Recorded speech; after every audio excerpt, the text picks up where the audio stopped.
बिस्मिल्लाहिर्रहमानिर्रहीम। अस्सलामु अलैकुम वरहमतुल्लाहि वबरकातुहू।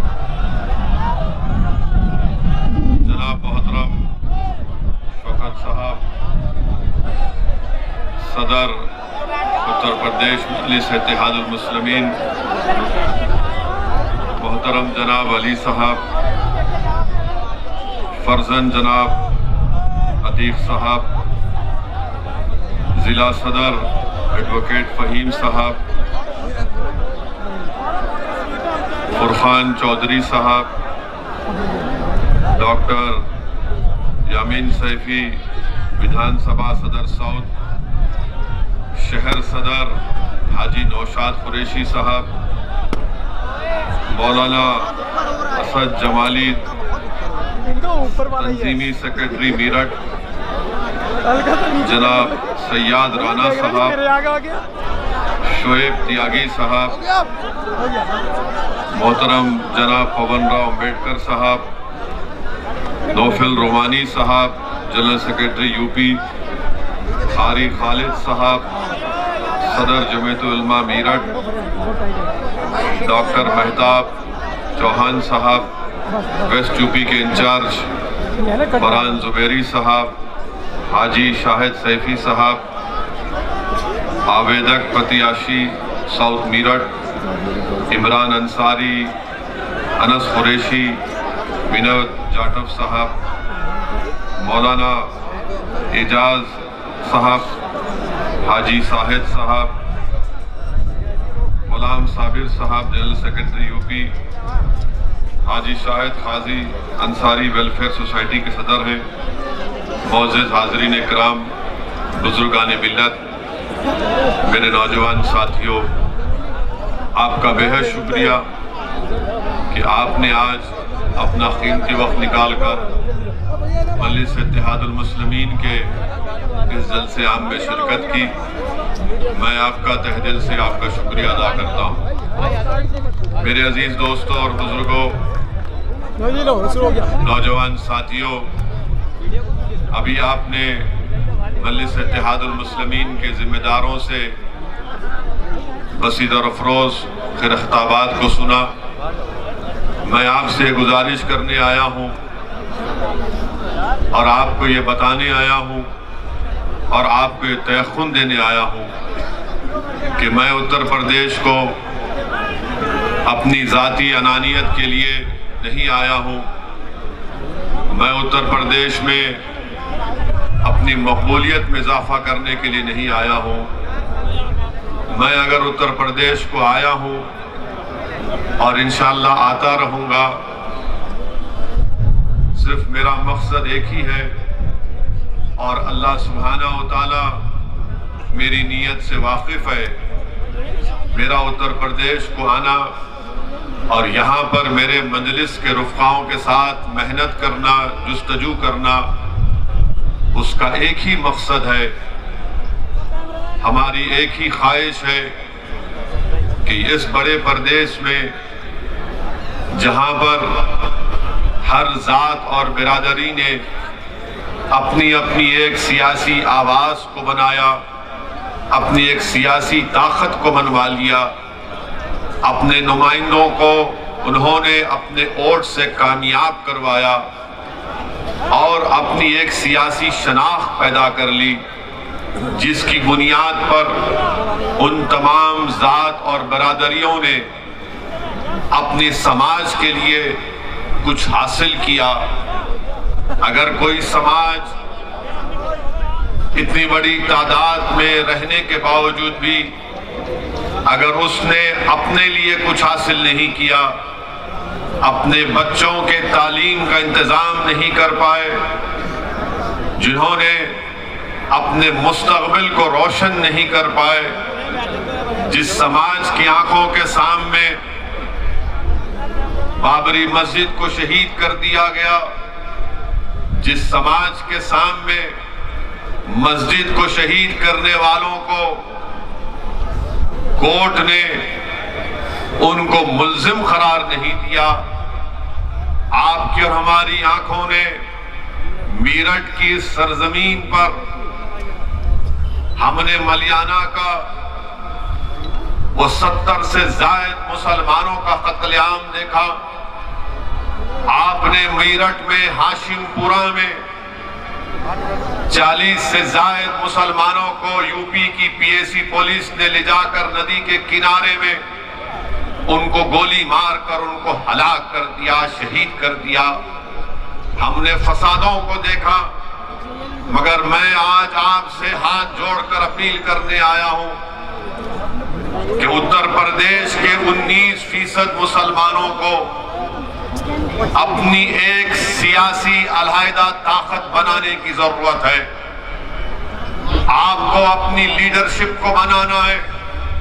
आपको, अगर आप चाहते हैं कि उत्तर प्रदेश में आपको आपका हिस्सा मिले, आपका मुकाम मिले, आपको इज्जत मिले, आपसे नाइंसाफी का खात्मा हो, आपके मासूम बच्चे और बच्चियों को स्कूल मिले, नौजवानों को कॉलेज मिले, नौजवानों को नौकरी में उनका हिस्सा मिले, पुलिस का जुल्म का खात्मा हो, तो याद रखो आपको एक सियासी ताकत बनना पड़ेगा।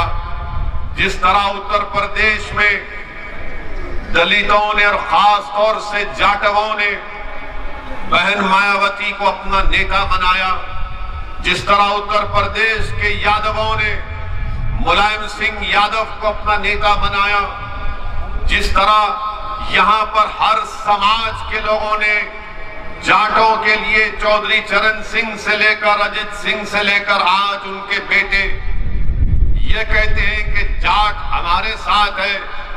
मेरे अजीज दोस्तों और बुजुर्गों, यहां पर कुर्मियों ने कई नेताओं को अपने पैदा किया। कितनी ऐसी बिरादरियां हैं, ठाकुर हैं, जो आज उत्तर प्रदेश के मुख्यमंत्री को योगी जरूर है मगर उसको अपना ठाकुर नेता मानते हैं। ब्राह्मण समाज के लोग हैं। एक गवर्नमेंट ऑफ इंडिया में नरेंद्र मोदी की सरकार में एक मंत्री है जिनका नाम टेनी है, क्योंकि उनका ताल्लुक ब्राह्मण समाज से है। उनकी गाड़ी से उनके ही घर में एक साजिश रचाई गई और उस साजिश के नतीजे में उनके बेटे ने अपनी गाड़ी से 4 किसानों को रौंद दिया। मगर नरेंद्र मोदी, जो अपने आप को बड़ा बहादुर वजीर आजम कहते हैं, वो ब्राह्मण समाज को नाराज नहीं करना चाहते और टेनी को अपनी कैबिनेट से नहीं हटाते। क्यों नहीं हटाते? क्योंकि अगर मैं इसको हटाया तो उत्तर प्रदेश के ब्राह्मण समाज के लोग नाराज हो जाएंगे। अपने ही गाड़ी से उनके बेटे ने 4 किसानों को खत्म कर दिया। मैं आपको ये मिसालें इसलिए दे रहा हूं ताकि आपको अंदाजा हो जाए। आपको जानकर तकलीफ भी होगी कि मलियाना का फसाद कब हुआ था। मलियाना का फसाद मई 34 साल हो गए। 70 मुसलमानों को गोली मारकर शहीद कर दिया गया था। अब तक मुकदमा खत्म नहीं हुआ है। 800 तारीख कोर्ट ने दी और हर तारीख 800 तारीख हो गई। माने क्रिमिनल लॉ में एक तारीख बन गई कि 70 मुसलमानों को 34 साल पहले गोली मारकर शहीद कर दिया गया, कत्ल कर दिया गया।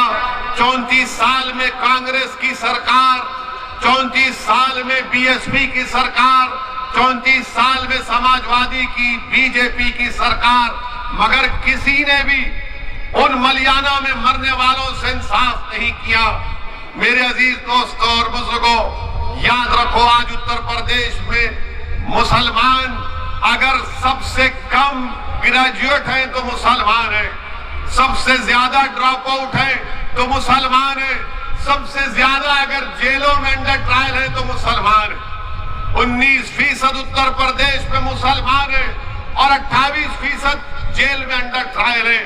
बताइए, इसके बावजूद भी आप अगर करवट नहीं लेंगे तो कब करवट लोगे मुसलमानों?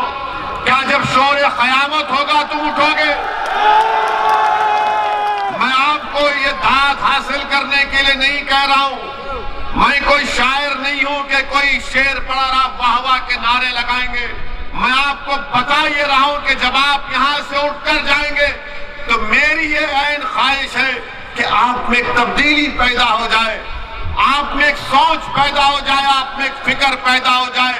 क्योंकि आपने बरसों इन तमाम सियासी पार्टियों का साथ किया। बताइए हमने क्या हासिल किया, क्या मिला आपको?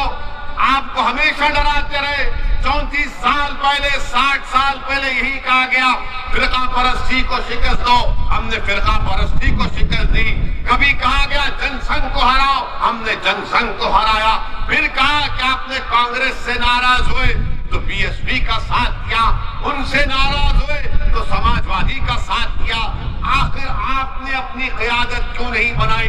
कोई कहेगा यहाँ पर कि नहीं, मीरठ से मुसलमान एमएलए बना, मीरठ से यहाँ पर इस इलाके से एमपी भी बना, मगर याद रखो वो तुम्हारा नहीं था। मुसलमान समाजवादी में भी है, मुसलमान बीएसपी में भी है, मुसलमान कांग्रेस में भी है, मुसलमान बीजेपी में भी है। मगर बताओ क्या वो मुसलमानों का नेता है? नहीं, वो समाजवादी का नेता है, बीएसपी का नेता है। आपको अपना नेता पैदा करना पड़ेगा जिसको आप फख्र से कह सकें कि हाँ ये मेरा नेता है। आपने जिताया इनको मगर वो चले गए बीएसपी में। आपने जिताया उनको, एमपी बने, इलेक्शन हार गए तो किसी और दूसरी पार्टी के चौखट पर चले गए। मैं आपको ये बताने आया हूं कि आप अपने वोट से अपने नेता को बना सकते हैं। ये काम आपको करना और इंशाअल्लाह हम करेंगे।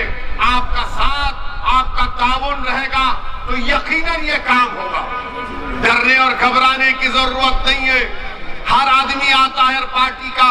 अभी मुझे बताया गया कि आज के जलसियाम में आने से पहले बाद समाजवादी के और बीएसपी के नेता आवाम को रोकना चाहते हैं, पुलिस के जरिए से चेकिंग करा रहे हैं। अरे आप क्यों चेकिंग करा रहे हैं? क्यों इस्तेमाल कर रहे हैं पुलिस को? समाजवादी बीएसपी के नेता हो, बताओ क्या तुम मुसलमानों के नेता हो या तुम समाजवादी बीएसपी के नेता हो? वोट का जब मामला आएगा तो आकर कहेंगे कि हमको वोट दे दो। वोट का जब मामला आएगा हमको वोट दे दो, मगर जब बात आएगी शरीयत की तो गूंगे बन जाते हैं। जब बात आएगी मुसलमानों से इंसाफ की तो अंधे बन जाते हैं। जब बात आएगी CAA NRC की तो बहरे हो जाते हैं। अरे सब चीज पर हम बोलते हैं और जब इलेक्शन का मामला आता तो बोलते नहीं। ओवैसी भाषण तो अच्छा देता मगर बीजेपी को हराना, बीजेपी को हराना जरूर है, मगर क्या हम हराएंगे बीजेपी को या फिर उत्तर प्रदेश का हमारा हिंदू भाई हराएगा? डेटा है, आदादोशुमार है कि पिछले 2019 के लोकसभा के चुनाव में 75% मुसलमानों ने बीएसपी और समाजवादी को वोट दिया। उसके बावजूद भी सिर्फ 15 लोकसभा की सीट पर कामयाब हुए, बाकी सीट पर बीजेपी कामयाब हो गई। किसकी वजह से हुई? क्या आपने दिया बीजेपी को वोट? क्या आप देंगे बीजेपी को वोट? क्या आपकी ख्वाहिश नहीं है कि दोबारा योगी इस प्रदेश का मुख्यमंत्री ना बने? मगर ये कैसे होगा? क्या आपको यकीन नहीं है कि मजलिस बीजेपी को हरा नहीं सकती? यकीनन मजलिस बीजेपी को हरा सकती और हराएगी इंशाअल्लाह होगा। मगर ये समाजवादी और बीएसपी के लोग आकर कहेंगे नहीं, ये जो लंबा आदमी है, शेरवानी टोपी पहना, इसकी बात का यकीन मत करो, इसकी बात का यकीन मत करो। और फिर किसकी बात का यकीन करेंगे? वो अखिलेश यादव समाजवादी पार्टी, मुजफ्फरनगर का फसाद हुआ, इंसाफ नहीं कर पाए। वो समाजवादी पार्टी जो सरकार में थी, स्लॉटर हाउसेस के लाइसेंस दे सकती थी, लाइसेंस नहीं दिया। वो समाजवादी पार्टी जो मुसलमानों से रिजर्वेशन का वादा किया, नहीं किया। आप किसकी बात का भरोसा करेंगे? हाँ, मुसलमान जीत सकता जरूर है, मगर आपका नेता नहीं बन सकता, आपका लीडर नहीं बन सकता। आपको अपना लीडर बनाना है। आपने सुना अभी कि हमारे भाई अतीक साहब गुजरात अहमदाबाद की जेल से अपना दर्द भरा पैगाम आप तक पहुंचा रहे हैं। हमारी बहन अपने शौहर का दर्द भरा पैगाम आपको पढ़कर सुना रही है। क्या किया इन्होंने? अतीक साहब ने क्या क्या नहीं किया इनके लिए? बदनामगी मोल ली इनके लिए, सत्ता दिलाई इनको और उनको जेल में डाल दिया गया। आजम खान जेल में है। क्या मुकदमा आजम खान पर किस लिए जेल में डाला गया? कोई नहीं बोलेगा। मेरे अजीज दोस्तों और बुजुर्गों, मैं आपसे सिर्फ यही गुजारिश करने आया हूं कि इस चुनाव में आने वाले विधानसभा के असेंबली के इंतखाबात में उत्तर प्रदेश के मुसलमानों को अपना हिस्सा लेना है। आपको अपना हिस्सा लेना है और हिस्सा लेकर रहेंगे इंशाअल्लाह ताला। ये लड़ाई मजलिस की हिस्सेदारी की है। ये लड़ाई हमारी भीख की मांगने की लड़ाई नहीं है। हम अखिलेश यादव के बगल में ठहर कर फोटो लेने के मोहताज नहीं है। हमको तुम्हारे फोटोओं की जरूरत नहीं है। हमको हमारा हक चाहिए और हम हक लेकर आएंगे इंशाअल्लाह ताला। यकीनन बीजेपी को हराएंगे। किसने कहा नहीं हराएंगे? अभी हम सुन रहे थे कि मीडिया के लोगों ने हमको मैसेज भेजा कि उत्तर प्रदेश में किसी जगह पर नरेंद्र मोदी देश के वजीर आजम ने कहा कि गंगा एक्सप्रेसवे से सबको फायदा पहुंच जाएगा। गंगा एक्सप्रेसवे से भारत के प्रधानमंत्री ने कहा कि गंगा एक्सप्रेसवे से सबको फायदा पहुंच जाएगा। इतने 1000 करोड़ की मंजूरी दी। नरेंद्र मोदी जी मीरठ शहर में ट्रैफिक का प्रॉब्लम हल नहीं कर सके, वो गंगा एक्सप्रेसवे बनाएंगे। गंगा एक्सप्रेसवे बनाएंगे। कितना लंबा लंबा छोड़ते हैं। बिजली बम्बा बाईपास मीरठ का मोदी जी कब से बन रहा है? अखिलेश के जमाने से चल रहा है। वो मुकम्मल नहीं हुआ। मोदी जी बोले गंगा एक्सप्रेसवे बना दूंगा मैं। आज आप देखते हैं कि वजीर आजम बीजेपी के दौर में आज महंगाई आसमान को छू रही है। 14% इन्फ्लेशन रेट है। जीएसटी साबुन से लेकर बनियन तक जीएसटी नरेंद्र मोदी लगा दिए। अरे जीएसटी साबुन से लेकर बनियन तक। और फिर जो लोग फिक्स डिपॉजिट में पीपीएफ में इन्वेस्टमेंट किए उनको क्या मिल रहा है वो सोच ले। जो मोदी के भक्त हैं, जो दिन रात मोदी मोदी करते हैं, मैं उनसे मुखातिब हूं, आपसे नहीं हूं। मैं उनको कह रहा हूं, शायद उनके कान में अगर मेरी बात पहुंच जाए तो उनके दिमाग के जाले साफ हो जाएंगे। और फिर खाना महंगा, तेल महंगा और आमदनी कुछ नहीं है। पेट्रोल डीजल की कीमतें आसमानों को छू रही है। आप बताइए, इतने महंगाई के दौर में गरीब आदमी 2 वक्त का खाना अपने बच्चों को, अपने माँ बाप को खिलाने के लिए परेशान है। मगर मोदी जी क्या कह रहे? मैं गंगा एक्सप्रेस से बना दूंगा, इतने 1000 करोड़ लगा दूंगा। अरे इन्फ्लेशन को कम कैसा करेंगे मोदी जी? कीमतें कैसा कम होगी वो बताइए ना। आपने बनियन पर जीएसटी, साबुन पर जीएसटी आपने सब लगा दिया। क्या बचा बताइए? अब खाली सांस लेने पे जीएसटी लगना बाकी है। भारत के प्रधानमंत्री के पास इसका जवाब नहीं है। और फिर आजादी के बाद इतना फर्क आया है आमदनी के, इनकम इनइक्वालिटी में। अच्छे दिन की बात करने वाले कहां गए? बुरे दिन ही आ गए पूरे। नरेंद्र मोदी के पास इसका कोई जवाब नहीं है मेरे अजीज दोस्तों और बुजुर्गों। और फिर ये फेंकू है, मालूम मुझे, बोलने की जरूरत नहीं है। अब आप एक नया कानून ला रहे वजीर आजम के बच्चियों की शादी 18 साल में 21 साल में हो। बच्चियों की शादी 18 साल में नहीं 21 साल में होगी। अब आप बताइए 18 साल के कितने लोग हैं यहां पर, हाथ उठाओ।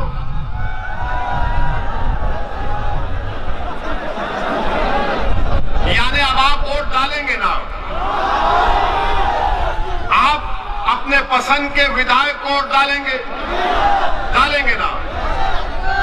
और कानून आपको इजाजत देता है बिजनेस आप शुरू कर सकते, आप कॉन्ट्रैक्ट भी साइन कर सकते। अब कानून यह भी कहता है कि अगर तुम्हारा दिल चाहा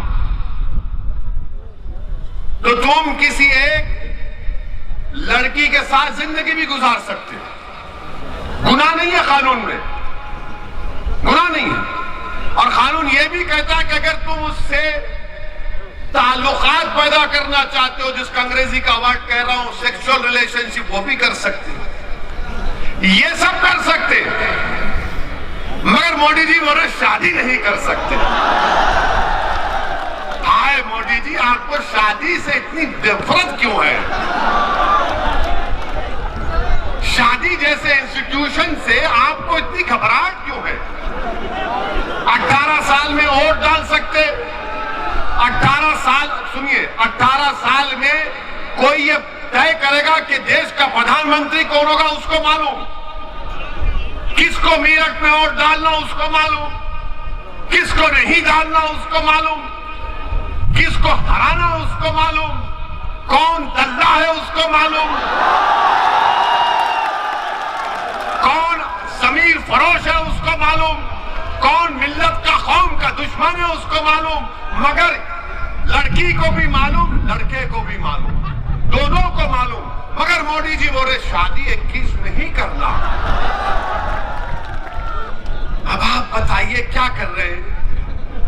अच्छा, एक और कानून बनाने जा रहे हैं 18 से 21 साल का, मगर डेटा प्रोटेक्शन, यानी आपका जो सेल फोन है इसमें जो डेटा होता है, कानून मोदी जी ये बनाने जा रहे हैं कि अगर आप 18 साल के हैं तो अपना डेटा आप एक्सचेंज कर सकते हैं।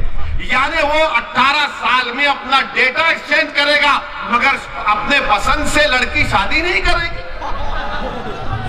मोदी जी शादी करने का इख्तियार नहीं है क्या? डेटा दे सकते, एक्सचेंज करेंगे, मगर शादी नहीं कर सकते।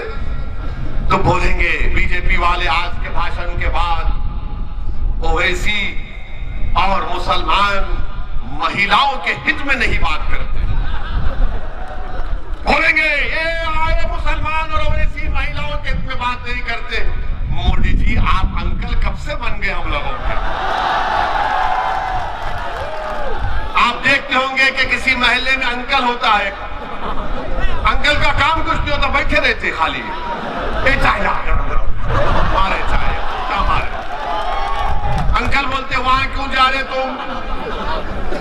अंकल हर चीज पूछते, क्या खाए, क्या पहना आज, इतनी रात देर से क्यों आए। अब ये अंकल कह रहे कि शादी भी कब करना, क्या खाना तो शुरू हो चुका है, ये नहीं खाएंगे वो खाना चाहिए, ये इबादत करना चाहिए वो इबादत नहीं करना चाहिए। अब ये पूरे बीजेपी के लोग अब शुरू हो जाएंगे टीवी पर 6 बजे से देखना आप, हमारा भड़काऊ भाषण अब हो गया। अब बोलेंगे ओवैसी महिलाओं के औरतों पर जुल्म करता है। अरे पहले ये तो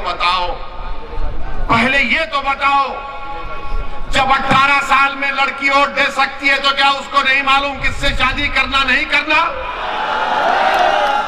और इस्लाम में जब तक बच्ची की रजामंदी नहीं है शादी नहीं होती, जब तक बच्ची राजी नहीं होती रजामंदी नहीं होती। मगर ये सिर्फ मुसलमानों का नहीं, पूरे देश के नौजवानों का मसला। मेरा मानना यह कि 18 साल का नौजवान, चाहे वो लड़की हो या लड़का हो, मैं रोज इनसे सीखता हूं कई चीजें। वो मुझे बताते कि देखो ये टेक्नोलॉजी है, इस तरह से आप काम करो फायदा होगा। हम इनको बच्चा नहीं समझना चाहिए। अच्छा मोदी जी, आपकी सरकार ने इन लड़कियों के लिए, महिलाओं के लिए क्या किया आपने? तो बीजेपी वाले बोलेंगे मोदी जी ने बेटी बचाओ बेटी पढ़ाओ किया। इसमें बेटी बचाओ बेटी पढ़ाओ में क्या था? पार्लियामेंट की स्टैंडिंग कमेटी की रिपोर्ट ये कहती है कि 446 करोड़ इस बेटी बचाओ बेटी पढ़ाओ को दिया गया, जिसमें से माशाल्लाह नरेंद्र मोदी की सरकार ने मोदी की तस्वीर का ऐड देने के लिए 80% पैसे खाली मोदी की तस्वीर में खर्च किए कि मोदी जी का ऐसा पोस्ट, कभी ऐसा हाथ रख रहे हैं, कभी वहां हाथ रख रहे हैं। यानी 446 करोड़ में मीडिया को इश्तिहार 79% चला गया। अच्छा, फिर ये बोलेंगे नहीं ओवैसी महिलाओं के खिलाफ है। मैं महिलाओं के खिलाफ नहीं हूं। अगर हमारे घर का हाल आपको मालूम होता तो आप ये बात नहीं करते।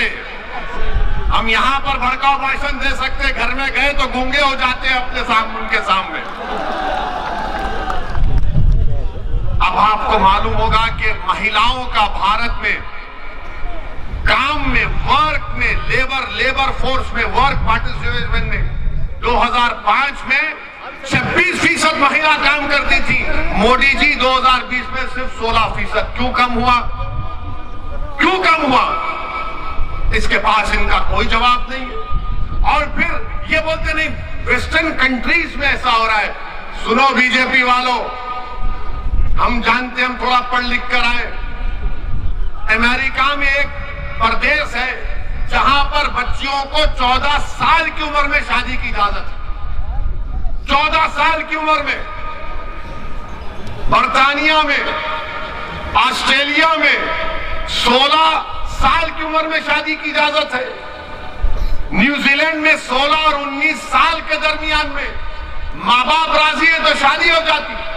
और भारत में 18 साल में तो मोदी को वोट दे सकती है हमारी बेटियों, मगर तुम पसंद से अपनी शादी नहीं करोगे। अच्छा, फिर ये बीजेपी वाले हमारे को बोलेंगे नहीं नहीं ओवैसी जो है बच्चों को ज्यादा पैदा करने के लिए मुखालिफत कर रहा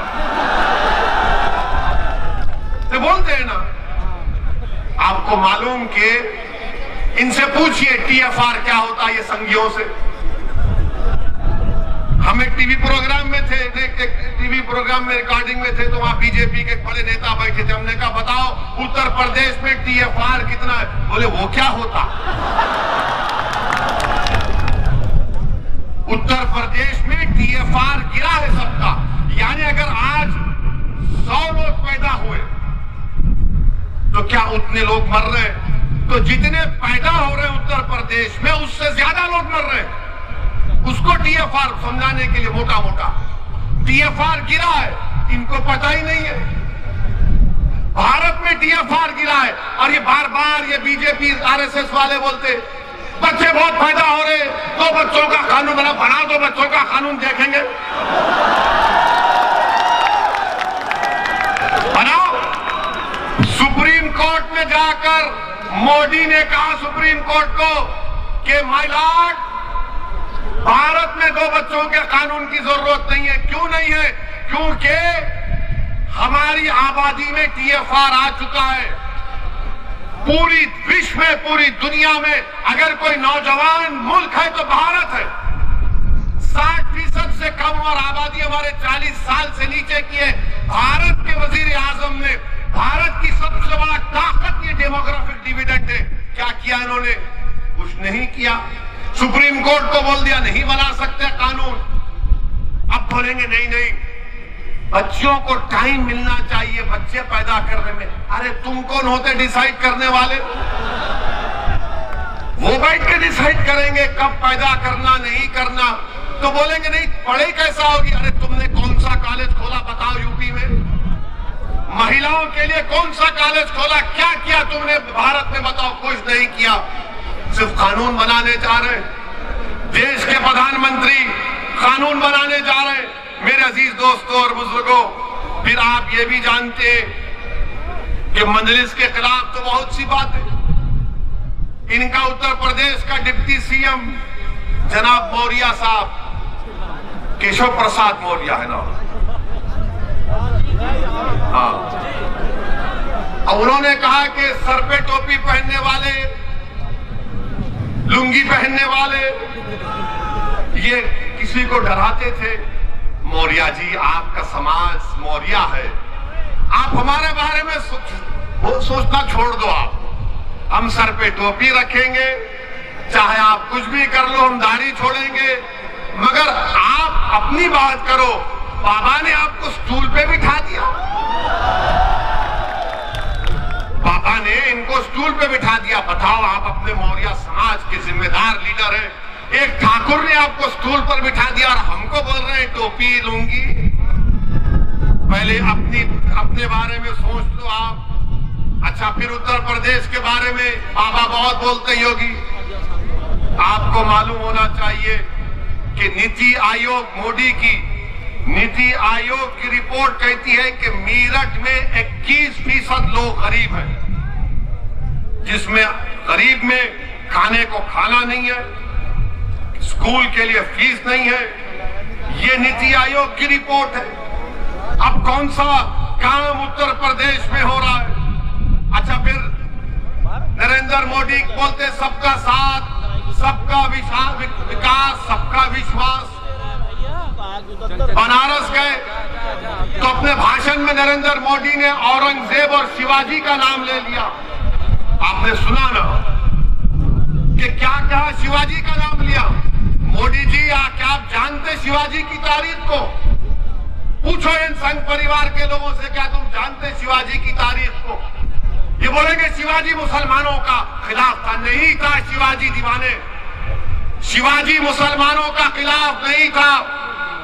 शिवाजी, पूछो इन बीजेपी वालों से कि शिवाजी की नेवी का चीफ कौन था, उसकी बहरिया का? शिवाजी के तोप का चीफ कौन था? शिवाजी के साथ आगरा के किला में कौन था?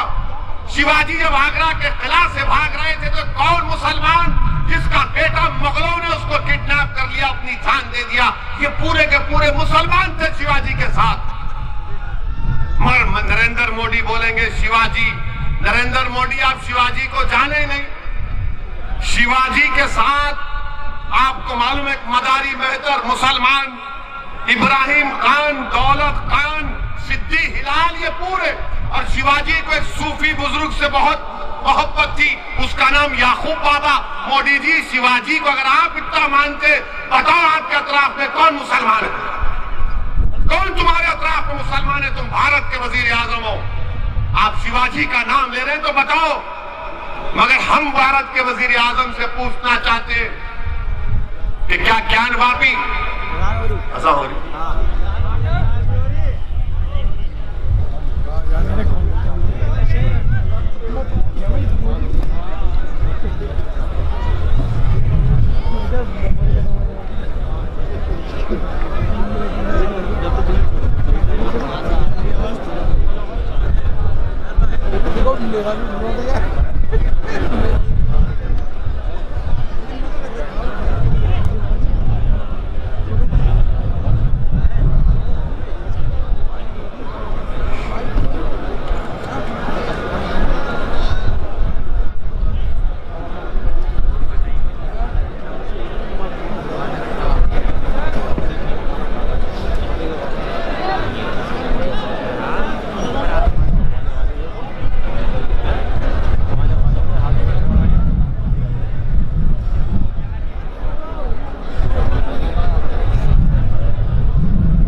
वापी मस्जिद के बारे में कह रहा था कि क्या मोदी सरकार ज्ञान वापी मस्जिद को खूबसूरत नहीं बना सकती? क्या दिल्ली के जामा मस्जिद की तारीखी मस्जिद जो आज उसकी खस्ता हाल हो चुकी है, उसकी तामीर नहीं कर सकती? जब सबका साथ, सबका विकास की बात होती है तो क्या मथुरा में जो मस्जिद है उसकी अच्छा नहीं किया जा सकता? क्या अजमेर की दरगाह को खूबसूरत नहीं बनाया जा सकता? मेरे अजीज दोस्तों और बुजुर्गों, ये भारत के वजीर आजम की पॉलिसी है। सबका विश्वास, सबका विकास की बात करते हैं, सिर्फ ज़बानी खर्च करते हैं, इनके पास कुछ नहीं है। आज उत्तर प्रदेश में लॉ एंड ऑर्डर नाम की चीज नहीं है। यही मीरठ में मजलिस इत्तेहादुल मुस्लिमीन के रुकने बल्दिया जुबैर अंसारी को गोली मारकर उनको हलाक कर दिया गया। 3 महीने से 4 महीने से ज्यादा हो गया और बीजेपी की सरकार और मीरठ की पुलिस कातिल को नहीं पकड़ सकी। क्यों नहीं पकड़ सकी? क्योंकि जुबैर अंसारी को जिन्होंने कत्ल किया, पुलिस और हुकूमत जानती है कि किसने जुबैर अंसारी को मारा। उत्तर प्रदेश में लॉ एंड ऑर्डर नाम की कोई चीज बाकी नहीं रही। मेरे अजीज दोस्तों और बुजुर्गों, आज आपके पास, जैसा कि शौकत साहब ने कहा कि मुर्गी काटने पर मुकदमा, अब हर चीज पर मुकदमा। 20 दिसंबर 2019 को एनआरसी के खिलाफ एहतजाज हुआ, 5 लोगों पर गोली चलाकर उनको हलाक कर दिया गया, 26 लोगों पर एनएसए लगाया गया। हमारे अंसारी बिरादरी के लोग अपने पावरलूम इंडस्ट्री के लिए एक फ्लैट रेट की बात कर रहे हैं, तो सरकार नहीं करना चाहती। आम रिटर्निंग लाइसेंस नहीं दिया जाता। और फिर सबसे बड़ी बात यह है कि अमित शाह ने 2012 में मीरठ को आकर ये वादा किया था यहाँ के वकीलों से कि मीरठ में हाई कोर्ट की ब्रांच डाली जाएगी, बेंच डाला जाएगा। उसका भी वादा नहीं पूरा कर सके। बताइए आप, रुककर मीरठ में अमित शाह ने कहा था 2017 में कि यहाँ पर मीरठ में हाई कोर्ट की बेंच डाली जाएगी, वो भूल गए। हर एतबार से बीजेपी ने जो 5 साल का मौका उत्तर प्रदेश की जनता ने उनको दिया, वो उसमें नाकाम साबित हुए। मेरे अजीज दोस्तों और बुजुर्गों, मेरी आपसे गुजारिश है कि डरने और घबराने की जरूरत नहीं है। लोग आकर कहते रहेंगे कि वोट डालना है, यकीनन डालिए वोट, मगर आपको अब की बार अपनी पार्टी मजलिस इत्तेहादुल मुस्लिमीन को कामयाब करना है। आपको हिम्मत से और हौसले के साथ मजलिस के उम्मीदवारों को कामयाब करना है। याद रखिए कि भारत हो या उत्तर प्रदेश हो, हम अपने मुल्क की जमहूरियत को उसी वक्त मजबूत करेंगे जब हम अपनी एक अलहदा सियासी लीडरशिप को पैदा करेंगे। मुसलमानों की आवाज भारत की संसद में, उत्तर प्रदेश की विधानसभा में उठनी चाहिए। जब तक आप अपने मसाइल को नहीं उठाएंगे, बताइए, शिकायत मुझे आपसे कि अल्ताफ को मार दिया गया कासगंज में, फैसल को मार दिया गया उन्नाव में, जुबैर अंसारी को गोली मार दी गई। बताइए ये जुल्म का खात्मा कब होगा? ये नाइंसाफियों का खात्मा उस वक्त होगा जब आप मुत्तहिद होकर अपनी एक सियासी ताकत को बनाएंगे। हाँ, मैं जानता हूं उत्तर प्रदेश में आए दिन कोई ना कोई वाकया मुसलमानों पर जुल्म किया जाता है, मगर मेरे अजीज दोस्तों और बुजुर्गों, याद रखो कि मक्का की सरजमीन है, मक्का की सरजमीन है, बिलाल हबशी है और हजरत बिलाल उमैया बिन खल्फ के गुलाम है और हजरत यासिर बिन अम्मार को कोड़े मारे जा रहे हैं। उमैया बिन खल्फ यासिर बिन अम्मार रज़ियल्लाहु ताला अन्हु को कोड़े मारता है, थक जाता है। अबू जहल मारता है, थक जाता है। अबू लहब मारता है, थक जाता है।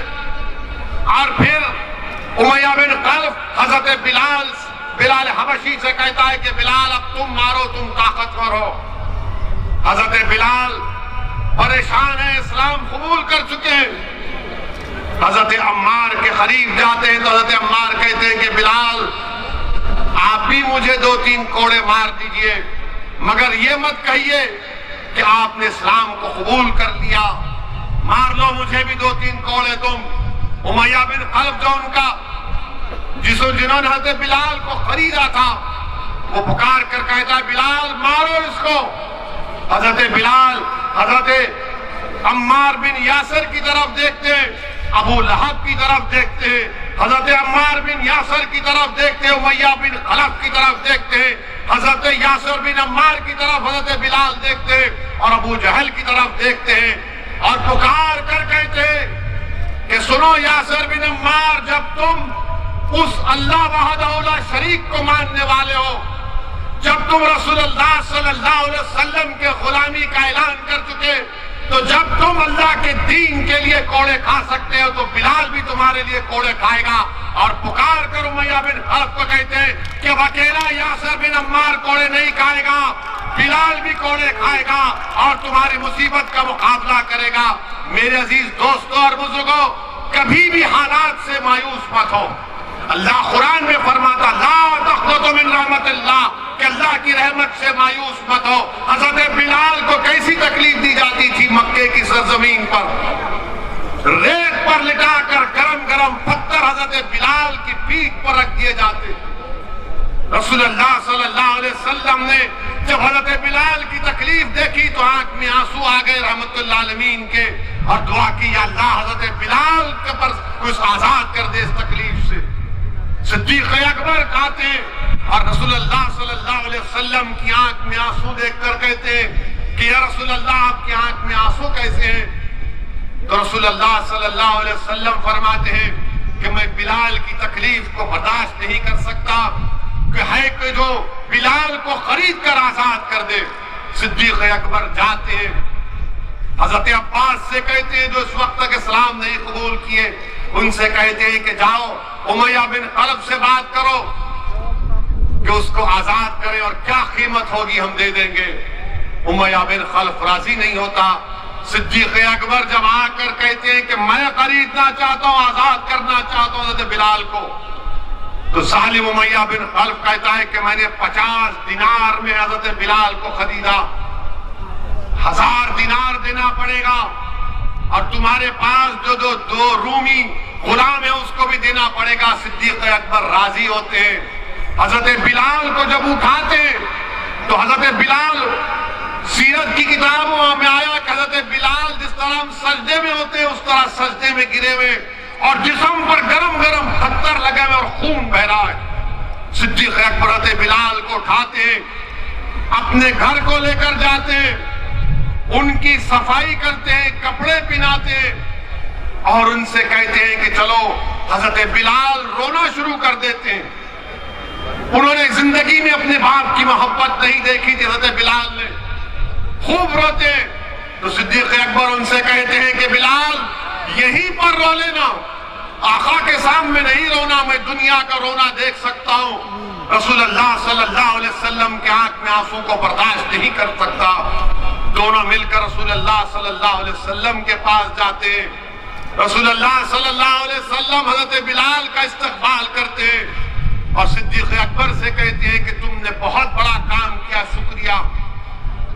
ये सिद्दीक अकबर हजरत बिलाल से कहते हैं कि रसूलुल्लाह के सामने रोना नहीं, सल्लल्लाहु अलैहि वसल्लम के सामने। वो रसूलुल्लाह सल्लल्लाहु अलैहि वसल्लम के सामने कहते या रसूलुल्लाह मेरी सारी दौलत आप पर कुर्बान, आपने कैसे शुक्रिया कहा, ये दौलत आपकी है। अब आप अंदाजा लगाइए कि वो हजरत बिलाल जिसको मारा जा रहा था, पीटा जा रहा था, अल्लाह के रसूल ने दुआ की, वो बिलाल आजाद भी हुए और अल्लाह के रसूल सल्लल्लाहु अलैहि वसल्लम ने हजरत बिलाल से कहा कि आओ बिलाल मेरे सीने से लग जाओ। मेरे अजीज दोस्तों और बुजुर्गों, याद रखो ये जुल्म खत्म होगा, ये जुल्म खत्म होगा इंशाअल्लाह ताला। जो लोग आज मजलूमों पर जुल्म कर रहे हैं, तुम खत्म हो गए, तुम्हारा जुल्म खत्म होगा। तुम खत्म हो गए, तुम्हारा वजूद इस जमीन से अल्लाह मिटाएगा इंशाअल्लाह। तुम्हारा जुल्म हमारे हौसलों को, हमारे पैरों में डगमगाहट नहीं पैदा करेगा। तुम जितना जुल्म करोगे हमारे हौसले बढ़ते जाएंगे, तुम जितना दबाओगे उतना उठेंगे इंशाअल्लाह ताला। क्योंकि अल्लाह ने कुरान में फरमा दिया, जिन्होंने अल्लाह पर ईमान लाया और डट गए जमीन पर, अल्लाह उनकी फरिश्तों से मदद करता। तो तुम डट जाओ जमीन पर, तुम डट जाओ जमीन पर, हिम्मत मत हारो। जैसा कि किसी शायर ने अच्छा कहा, इधर आ सितमगर हुनर आजमाए, इधर आ सितमगर हुनर आजमाए, तू तीर आजमा हम जिगर आजमाए। मेरे अजीज दोस्तों और बुजुर्गों, तारीख में भरी पड़ी है हजरत बिलाल की वो तकालीफ हमारे सामने। हजरत सुमैया को नेजा मारकर उनका हमल साकित कर दिया गया। हजरत शहीदुश्शोहदा हजरत हमजा की लाश से क्या किया गया था। तो तुम क्या समझ रहे हो कि हम पर जो जुल्म किया जाएगा? अरे मेरे अजीज दोस्तों और बुजुर्गों, कामयाबी इंशाअल्लाह ताला आपके कदम चूमेगी, कामयाबी कदम चूमेगी जो लोग आज जुल्म कर रहे हैं। याद रखो, इख्तिदार हमेशा किसी के पास रहने वाला नहीं है, इख्तिदार जाएगा इंशाअल्लाह ताला। जो लोग आज जुल्म कर रहे हैं ताकत के बलबूते पर, इख्तिदार के नशे में आकर, कल तुम्हारे पास इख्तिदार नहीं होगा, कल तुम्हारे पास इख्तिदार नहीं होगा। और मेरे अजीज दोस्तों, नौजवानों, हमेशा आपसे कह रहा हूं कि अपने दिल पर भरोसा करो, दिमाग पर मत करो। दिमाग तुमको डराएगा। जब हजरत बिलाल को उमैया बिन खलफ ने कहा कि लो घोड़ा लेकर मारो, तो हजरत बिलाल की नीयत साफ थी। वो देख रहे थे कि अगर मैं नहीं मारूंगा तो आग में डाला जाऊंगा, मुझे मारा जाएगा। मगर दुनिया ने देख लिया कि हजरत बिलाल ने सच्चाई का साथ दिया, हजरत बिलाल ने अपने दिल को माना और सच्चाई का हक का साथ दिया। तो वो उरूज पर पहुंचे। कौन से उरूज पर? कि जब मक्का फतह हुआ तो मक्के की छत पर खड़े होकर सियाफाम हजरत बिलाल ने, साहब रसूल ने नमाज दी। मेरे अजीज दोस्तों और बुजुर्गों, नौजवानों, याद रखो, किसी शायर ने अच्छा कहा था, अकल को तनकीद से फुर्सत नहीं, अकल को तनकीद से फुर्सत नहीं। इश्क पर ईमान की बुनियाद रखो, इश्क पर ईमान की बुनियाद रखो। अगर तुम यही डरते रहोगे बीजेपी आ जाएगी, बीजेपी आ रही तुम्हारे वोट से नहीं, बीजेपी आ रही है तो हिंदुओं के वोट से आ रही है, मुसलमानों के वोट से नहीं आ रही बीजेपी। ये बात तुमको कोई नहीं कहेगा, ये बात तुमको कोई नहीं कहेगा। मैं तुम्हारे दरमियान में खोलकर कह रहा हूं, मैं किसी मजहब का खिलाफ नहीं हूं, मैं किसी मजहब का खिलाफ नहीं हूं, ना कभी रहूंगा। सच्चाई को बयान कर रहा हूं। बल्कि मेरी तो ख्वाहिश है कि मंजलिस के साथ दलित भी खड़ा हो, हमारा भाई, मंजलिस के साथ हमारे ओबीसी समाज के भाई और उनकी बरादरियां खड़े हो जाए। हम तो चाहते हैं कि पूरा वंचित समाज एक जगह पर हो जाए, ये हमारी कोशिश है। मगर ये आकर कहना कि बीजेपी आ जाएगी, अरे बीजेपी मेरी वजह से नहीं आ रही है, बीजेपी आ रही है तो किसी और की ओर से आ रही है। वो मोदी का दीवाना हो चुका है, हम नहीं हुए हैं। उनके दिलो दिमाग पर मोदी छा चुका है, हमारे दिलो दिमाग पर मोदी नहीं छाया हुआ है। वोट उनके तरफ भाग रहे और ये आकर ये समाजवादी के लोग, इन्हें ऐसा हो जाएगा, ओवैसी ऐसा बोलता है। अरे भाई मेरे, तुम्हारे दो पार्टी के एमपी कल कुछ बात बोल दिए तो तुम उनकी तरफदारी, उनका दिफा नहीं कर सकते। एक 90 साल के सांसद है, बुजुर्ग है, उनकी बेहद इज्जत करता हूं मैं, वो अपनी राय भी नहीं रख सकते। मेरे अजीज दोस्तों और बुजुर्गों, मेरी आप शदबन गुजारिश है कि हमारे मसाइल हैं, तकालीफ है, मुश्किलात है, मगर हमको इस बार अपनी पार्टी को मजबूत बनाना है। डरने और घबराने की जरूरत नहीं है। अपने विधायक को यहां से कामयाब करिए आप, और ये लोग आएंगे बहुत सी बातें करेंगे, मगर मुसलमान का नेता कौन है बताओ? समाजवादी में कोई नहीं हो सकता, खाली यादव है। बीएसपी में बहन जी है। ये सब क्या रहेंगे? तुम थल्ले बन के रहेंगे वहां पर। इनकी कोई अहमियत नहीं है वहां पर। ये सामने नहीं ठहर सकते उन लोगों के, पार्लियामेंट में तकरीर नहीं कर सकते। जब हमारी पार्लियामेंट में तकरीर होती तो बोलते ओवैसी भाई आपकी तकरीर सुननी आए। मैंने कहा तुम क्यों नहीं बोलते? बोले हमारी मजबूरी है। आप बताइए काहे की मजबूरी? 19% है, जीतो, कामयाब हो और अपनी आवाज को, अपने मसाइल को उठाओ। उत्तर प्रदेश में इंशाअल्लाह ताला मजलिस इत्तेहादुल मुस्लिमीन यकीनन पूरे वंचित समाज के साथ काम करने के लिए तैयार है। अभी हमको कोई कह रहा था कि ओवैसी साहब कौन हमको हमारे साथ लेकर जाएगा? हमारा एक दोस्त है, फोन किए थे कि हमारे साथ हमको कौन लेकर जाएगा? मैंने कहा फिक्र मत करो, जब हशर का मैदान होगा रसूल अल्लाह हम सबको लेकर जन्नत में जाएंगे। हमको उनका साथ काफी, अल्लाह हमारे लिए काफी है। अरे दुनिया फानी होने वाली है, हम कोशिश करना हमारे हाथ में, ओवैसी कोशिश करेगा। आप हमारा साथ दो, नियतों का, दिल का हाल अल्लाह जानने वाला है।